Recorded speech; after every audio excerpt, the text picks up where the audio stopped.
Бул адамдарга баруудан пайгамбарыбыз саллаллаху алейхи вассалам өзү тыйган.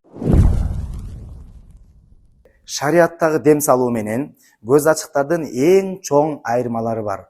Бул айырмалардын эң биринчиси, шариаттагы дем салууда ширк маселеси таптакыр аралашпаш керек.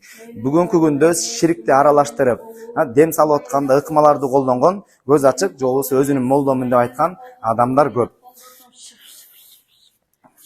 Бул сыяктуу дем салып атканда ширк нерсе аралашканда же сөздөрүнө менин колум эмес, Умайененин колу, же болбосо Умайене шифа берсин, же бир мазарларга направление кылган адамдар жана бул сыяктуу дем салып атканда кагазга окшогон, сөөккө окшогон, топуракка, нанга окшогон нерселер менен дем салуу бул ширк болуп эсептелет. Ал эми шариатта мындай нерселердин бардыгына тең тыюу салынат.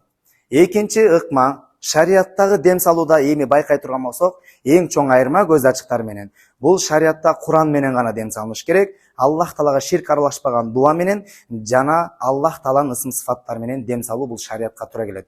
Бирок бул учурда дагы көз ачыктар көпчүлүк учурда шыбыроо менен же болбосо түшүнбөгөн бир сөздөр менен ушундай ыкмалар менен дем салуу дагы бул көз ачыктарды көп кездешет. Ошон үчүн эгерде сиз барган жерде ал Куран окубай эле түшүнүксүз сөздөр менен же болбосо шыбырап сиз угулбаган сөздөр менен дем салуу дагы бул көз ачыктардын ыкмасы болуп эсептелет.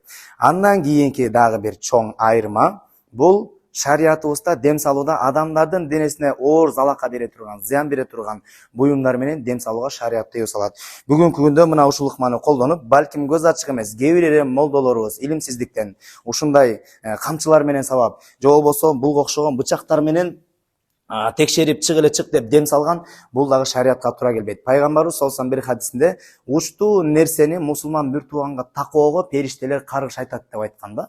Ошондуктан ушундай ыкмаларды дагы биз көз ачык бакчылардан байкап жүрүшүбүз керек.